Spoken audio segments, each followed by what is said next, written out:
I'm going to ask all the session breakout speakers to actually come up and maybe stand up here, since part of this session is questions for you and interactions with the audience. So actually you can have these seats if you want, or you can stand at the podium.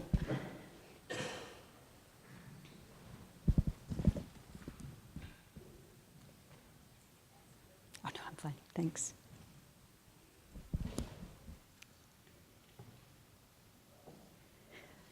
Are we missing anyone? Well, I don't know. Maybe I can come over here. We can all stand. Who knows? I think it'll be less awkward. Okay.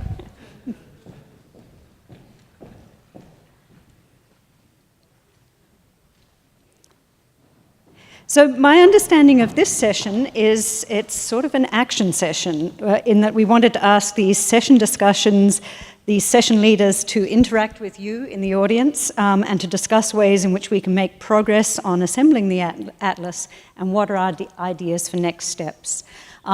So somebody suggested to me as we were discussing outside that really maybe we could narrow this to steps we can make now and between the next meeting in October.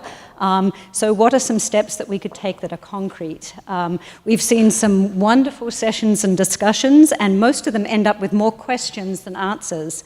But the interesting thing about these three sessions is that, to me, they're sort of circular. It's a bit like the three sessions are chickens and eggs. If we had a beautiful way to design a common coordinate framework, then we would be able to feed back on our experimental sampling design and tell us how to do that and tell all the different organs how to do it perfectly.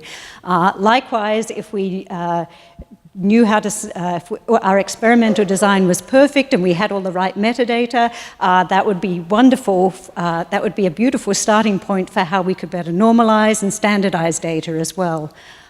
So maybe I'll start by asking each of our speakers what they would most like, what's the low-hanging fruit, what they would most like from the other speakers, and if they could comment on that, and then maybe we could feed that out and see which of the audience, what you in the audience would like from these sessions, and see what we might be able to achieve as a group. Because clearly we're all doing very different experiments, everyone's producing data, this is an atlas that's coming together right as people are running and creating new methods, creating new analyses, working on different data types, and in very different tissues which all have very different needs. So who wants to start? I have a very simple ask. So given sort of I think the intensity of the experimental efforts that are ongoing, it's easy to get lost essentially in what's going on, what groups are producing what. And obviously we'll see most of these data sets in submission eventually, but I think from the standpoint of experimental planning, what would be very useful is to have sort of an open registry where people can describe what experiments they're planning on doing or currently doing, even if they're not ready for submission. But that would help people to kind of orient themselves, I think, in the HCA in general. So this came up actually in the ethics discussion. I don't know how many of you were there yesterday, but I think this exact same point was brought up, and not just from a computational perspective, but from experimentalists not knowing what everybody else is working on and who the experts are. So I share those sentiments. Yeah, I'll pile on. I think, in the context of the CCF, one of the things, and this was a question that someone asked me yesterday, that's one of the most worrisome, is that different groups will adopt very different sampling strategies for the same organ. Even groups that are all affiliated with HCA, but just by necessity are located in different places. But then there are also many other consortia as well. So the earlier that people can communicate widely with each other about sort of the experimental design and sampling strategies that they're taking, the easier it's going to be downstream to harmonize those different types of things together. And that has to happen individually on a per tissue and per organ community, and it probably would benefit from more infrastructure on the HCA side as well, as also came up yesterday. But that's the one thing that would, I think, in the short term be very, very, very valuable.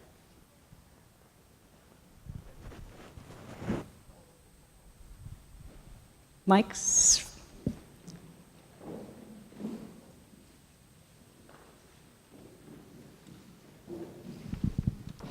To Rahul's point, that's why we think having a good roadmap for collection is so important exactly at this moment in time. Until now, we've kind of been exempt from it because it was mostly a self-census, which was the first step and was necessary, and the parallelization and seeing it reproducible from multiple sites and so on, all wonderful things. But that, I think, would address this challenge if we had a collection map for each organ. It's also okay, I think, if within this collection map there are 3 alternative strategies in an organ, as long as there is a way in which you can map them one to the other. That's actually a strength, not necessarily a weakness. Doesn't mean that we have to converge to a single way of doing things, but the ways we do things need to be relatable to each other. I think Dana wants to say. Yeah. So again, it's in terms of experimental design, I think it's going to have to be iterative. We don't have a common coordinate framework worked out yet. We don't really understand what we're sampling. So of course, as time goes on, we'll be able to be smarter about it. The important thing, lacking some of these things, is to be able to record very accurately where these samples are coming from. And because we don't yet have an ontology, because we don't yet have a way to, we don't have the framework yet, I think it's very important to actually image, even pictures with the camera on high resolution or whatnot, because if we can record where it came from, even though we don't know and don't have a name for it yet, and we don't have the coordinate framework yet, with recording we can go back and say, this sample was collected from this place and they didn't know how to call it then, but now we can recognize it with these images. So I think that as we go forward in this unknown, recording as much as possible and by as many means as possible will allow us to go back. And that is not only for the common coordinate framework, but also for normalization.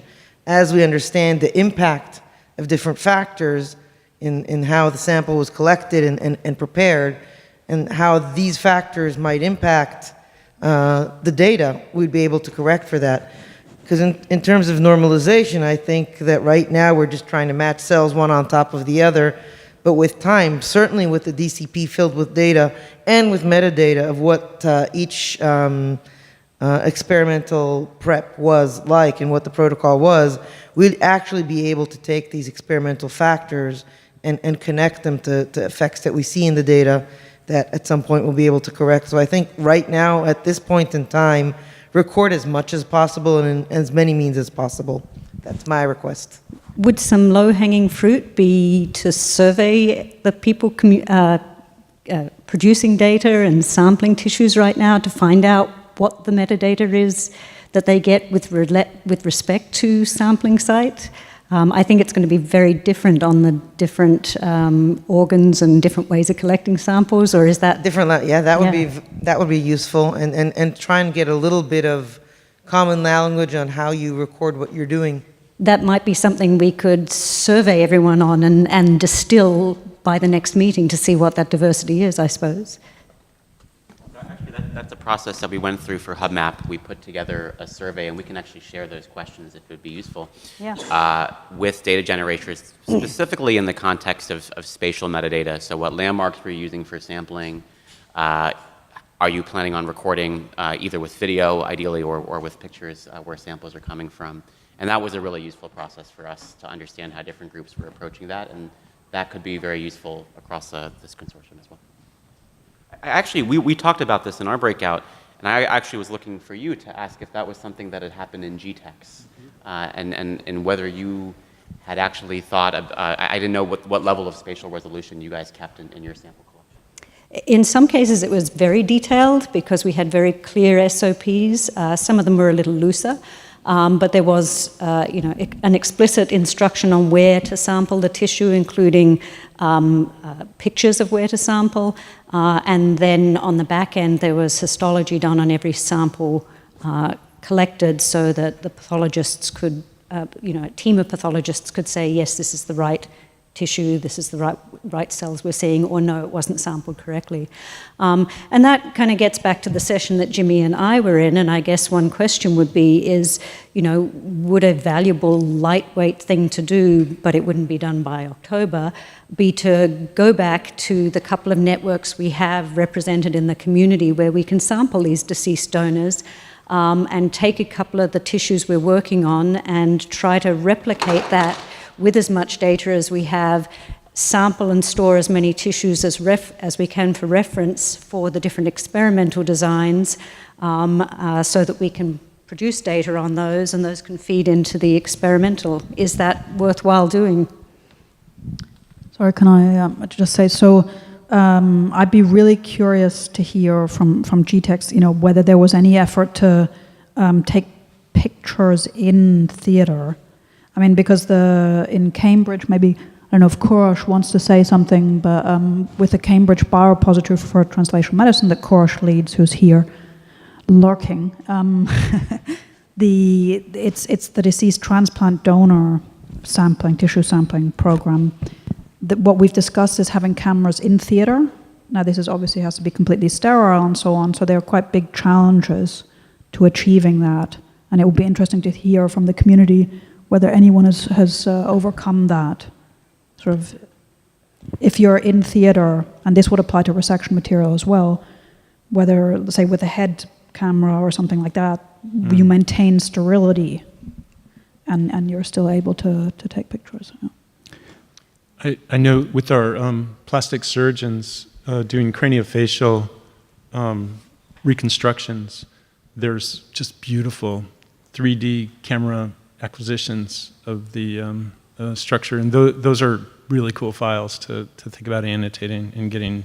Yeah, I mean, there's obviously there are different types of surgery and different types of levels of sterility in different theaters, and then there's also privacy issues and so on as well. So yeah.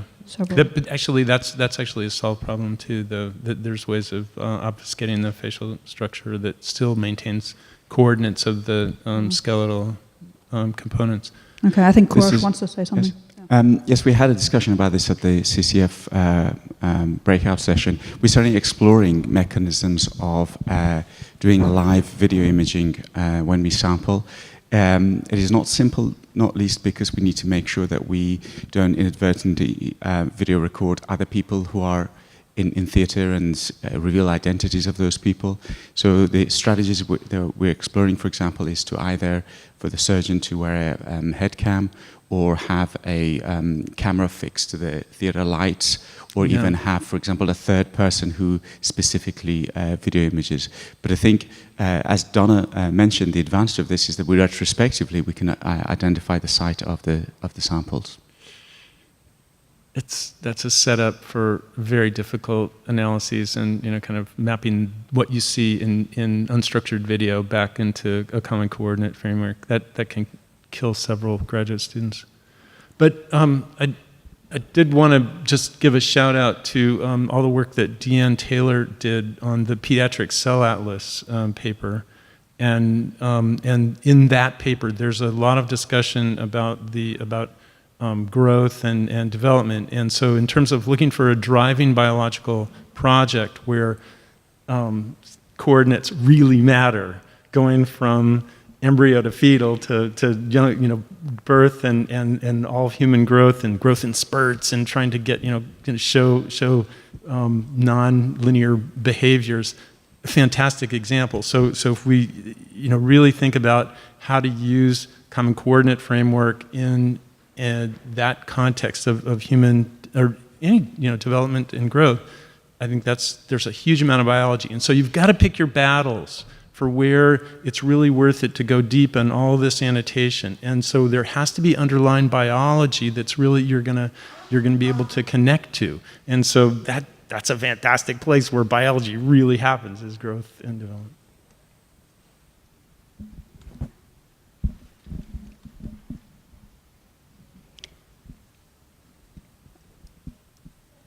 Okay, so in terms of other low-hanging fruits or things we could do, perhaps getting back to Sarah's suggestion that we could we use some of the benchmarking papers and data sets that are out there as the basis for testing some of the normalization approaches?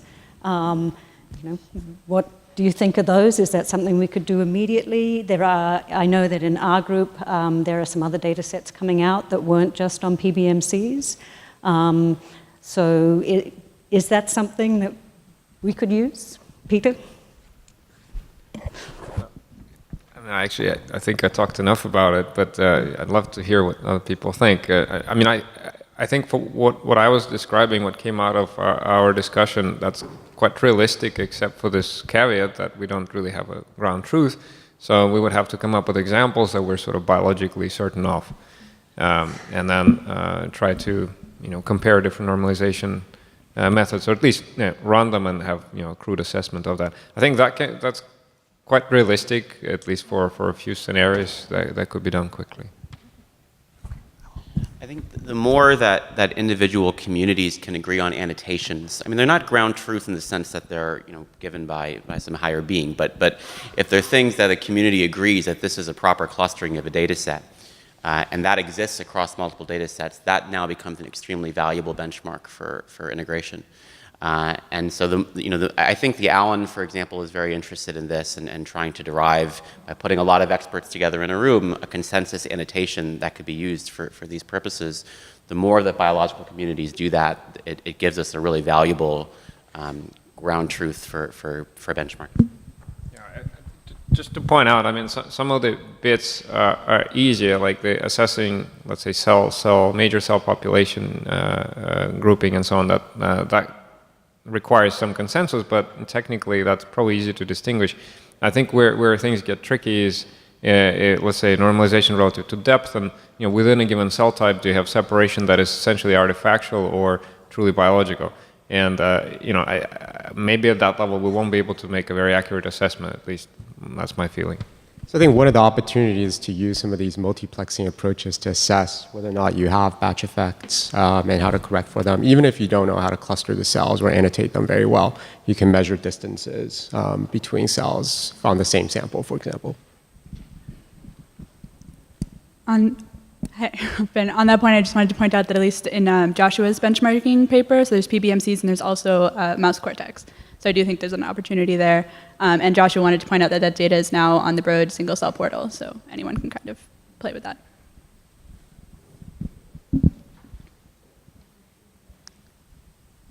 Okay, what else? What might we achieve to push this forward? I'm going to ask Jay, since this was a session that you thought would be a good one, to give some comments. Put you on the spot. Well, I think you're doing a fantastic job right now. No, I just wanted to have this opportunity to really kind of get the discussions going forward about how the community as a whole can move forward. And I'm just curious about, there are many different players in this room, and we would love to partake from different parts of the world. So if there are actual, I think the registry will definitely help to then pinpoint where are the areas that we can contribute and so on. So those are some of the things that would be a great way to take off and things that we can do.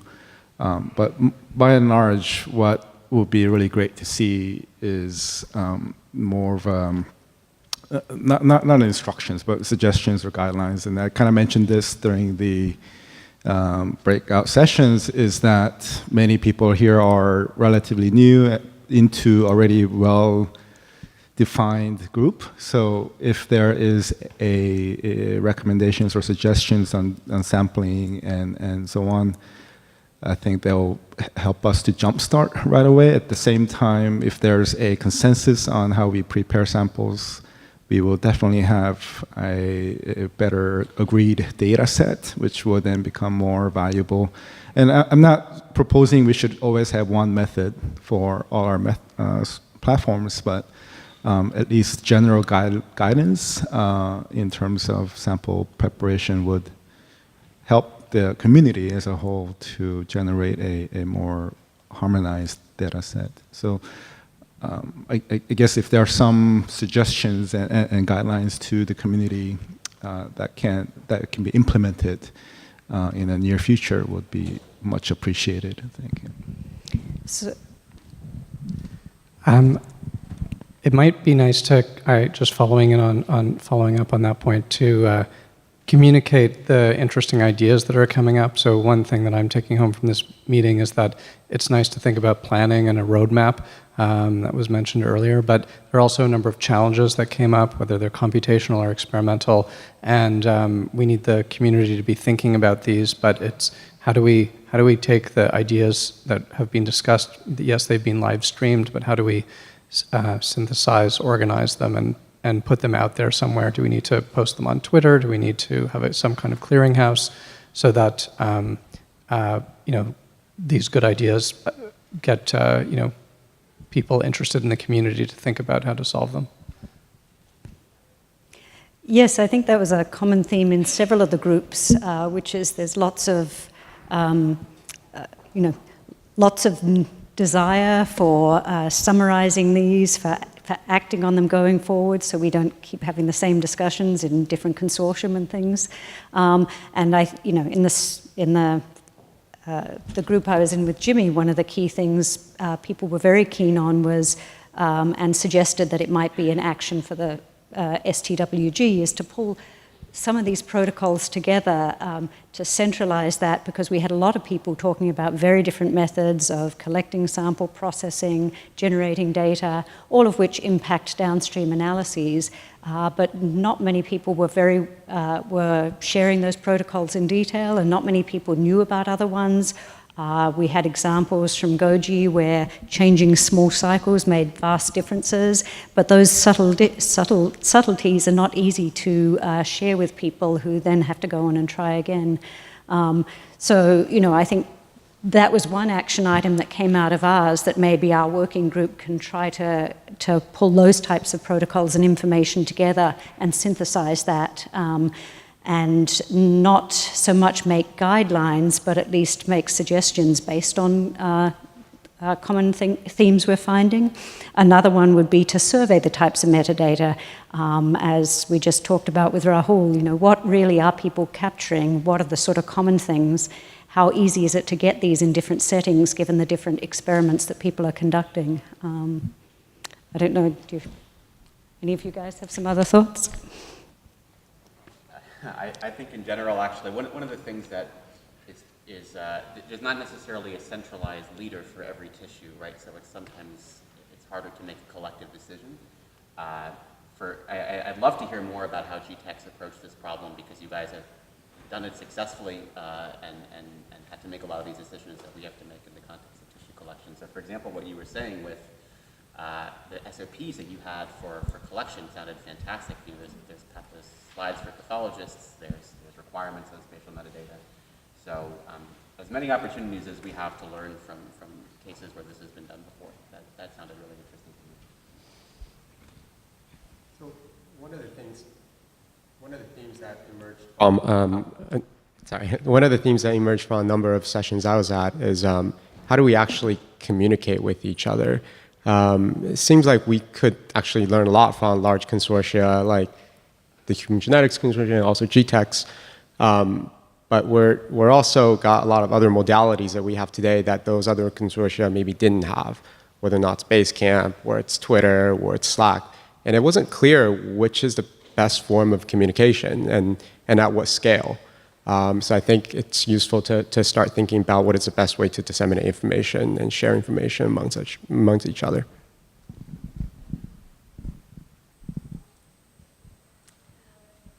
I guess I was just wondering if there's any plans, or whether the HCA goes out and tries to recruit data sets that are already generated. I mean, there's lots and lots of human single-cell data sets in the literature which are not part of the HCA, and I was wondering, is there any efforts towards trying to go out and contact those people and bring in those data sets into the HCA? Aviv's going to answer that. I can address that. We actually discussed that earlier today. I think, first of all, there aren't that many. And it's fair to say that are at this scale and are human data and are collected with this level of precision. The field is pretty young, and it's not rife with hundreds of big studies that people have been doing and we're just not aware of. I mean, either they're published, in which case we are aware of them, or they are unpublished, but it's kind of roaming within this community. So I think that's fair to say. It's not that there aren't any, and there is nothing that prohibits us from going and obtaining them once they're available publicly, or even engaging with researchers who do that, which is kind of an ongoing effort to do this. But for human studies, not for mouse studies, but for human studies, and for human studies that are done in human tissue that's kind of obtained in a careful way beyond the census level to finer resolution, there isn't, I think, a strong sense in the community from both funders' side and scientists' side that there's a massive amount of data that's out there and that is just not known and undiscoverable. That's my sense, at least. I haven't heard to the contrary yet. If you are aware of other things that are out there, that would be wonderful, and I think it would be great if people would flag those. And to add to that, to integrate these things that don't come with the metadata that's been standardized here, they could, particularly because there's not so much data involved, I think it would actually add likely more noise than signal to the data in the end of the day. I mean, can I just add one more viewpoint here? So at the moment for the DCP, the consent is an issue. However, that with time that will go away once there are access controls and more data can be put in, and of course, all the data that can be entered should be entered and then added. There's no point in replicating things and wasting money and so on. And given those provisos, it absolutely makes sense. And for joining HCA, I mean, there's no. So it depends on what you mean by HCA. Do you mean in the DCP, coming, joining at humansatellites.org/joinhca, joining, applying for grants. That depends on exactly how that's defined. In terms of the data itself, we should exploit everything that we can. And integrate what's where possible, obviously, and there are efforts ongoing, and I think we can tell from this meeting also that it's a global community, and we've succeeded pretty well in getting this far, and I hope that will grow and continue.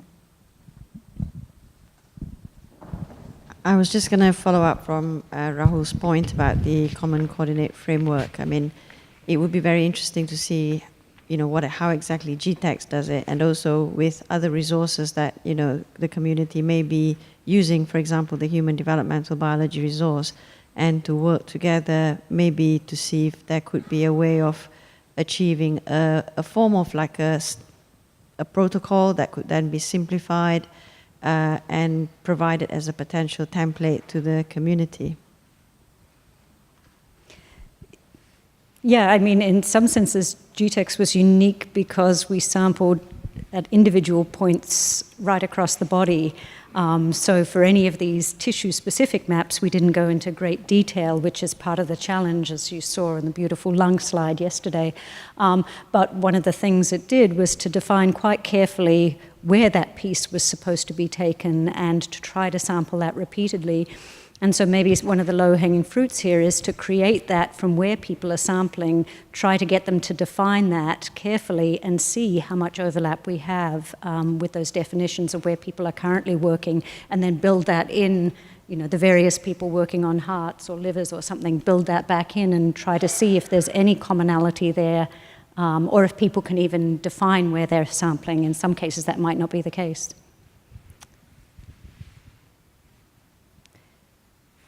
So are there any last comments? I think we're nearing the end of the time frame. Just a quick point on communication. So if, particularly now for teams producing the data, if you can think of sort of diagnostic tools, computational tools that will be useful in getting sort of feedback on the data you produce, let's say how it maps to other data sets or progression in whatever sampling plan and so on, AWG would be a good contact point. We can basically try to formulate this in a more precise manner and try to deploy a computational tool.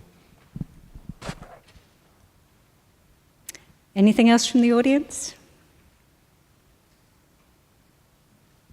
Okay, I'll thank the group leaders and